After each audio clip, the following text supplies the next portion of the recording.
Hey everyone, welcome to another video on Blender Geometry Nodes. In this video, we will see about set handle position node. This is part of the curve right node section. I release new videos on a weekly basis. Please subscribe to my channel so that you will be notified when I upload a new video. This is Jay from CG Academy. Let's start. Okay, I have my own custom workspace setup. I'll share the link in the description how to set it up. You can take a look. Today we are going to see about set handle position node. For that, I will open the blend file which we saw in the previous video, that is the set handle type node. So using this node we have created some subdivisions manually, not through the geometry nodes, and then set the positions manually by explaining the different type of handle types we have, and then we have set the handle type from the geometry nodes. So I will use the same, because before you set a handle position you should know what are the different types of handles you have. So that's the main reason I even switched the topic. So handle type is already defined now. For handle you only have 4 nodes, okay, in 4.2 LTS. Set handle position node is what we need now. And if you see, this takes a curve input and gives a curve output, and it can change the handle position left or right. It cannot do left and right, because that means you have to change both the points simultaneously. It doesn't make any sense. You need flexibility if you're going to change the handle position. Okay, so either left or right. If you want to change left and right, then you have to do a duplication so that you change, okay, one in this way, one in that way. Okay, and you have selection to control similar to the handle type node which we saw in the previous video, and you have some influence with the position if you want to change the position, and finally the offset value. So we'll see one example with the existing curve. Here it is auto. Let's change to vector for a moment. So now if you see, these are all changed to sharp edges.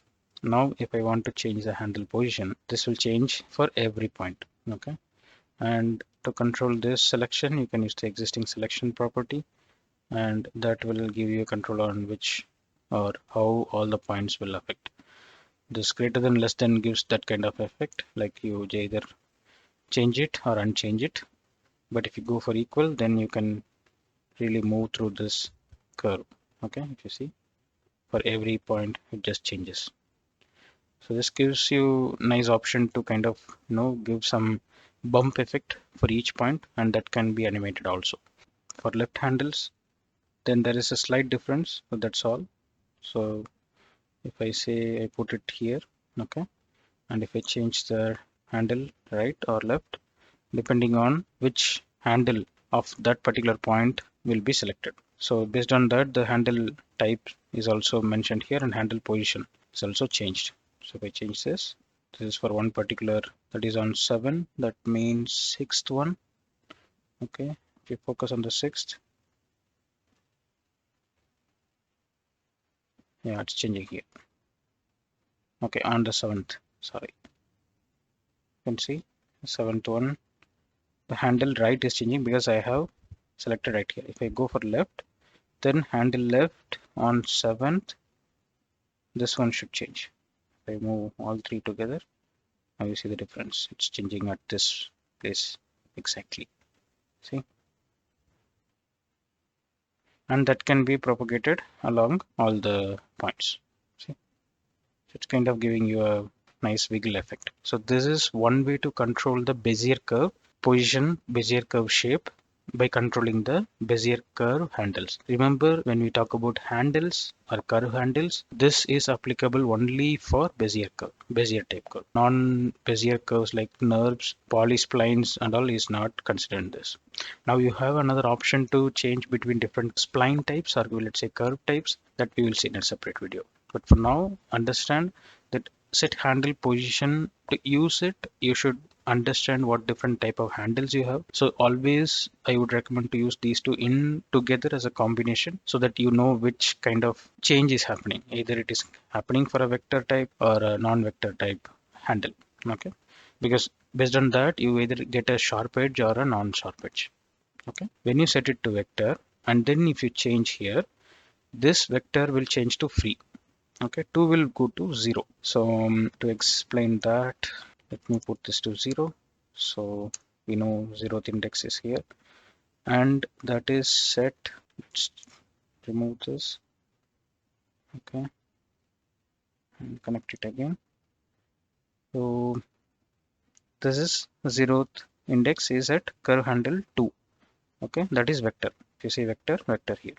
And if I change using the set handle position, okay, set handle position, the left, so handle left, if you see, this is already gone to 0.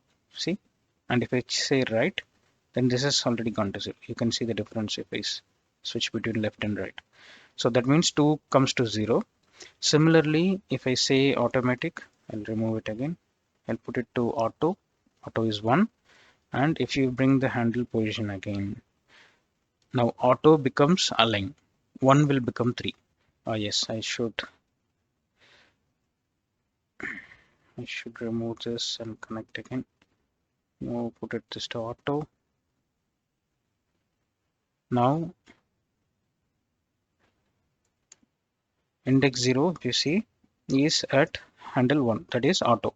Now as soon as I bring in this handle position, now observe the index 0, the very first row will change to 3.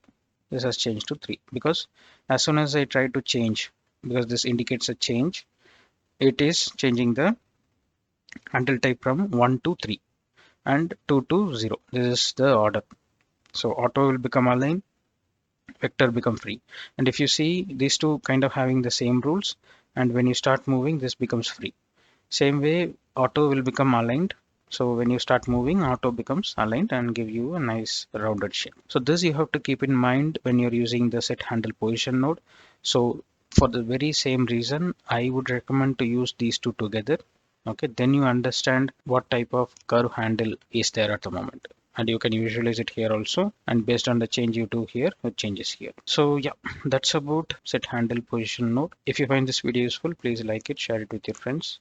If you want me to cover any specific topic in Blender Geometry Nodes, please let me know in the comment section. Please subscribe to my channel. I will see you in another cool video. Thank you. Bye.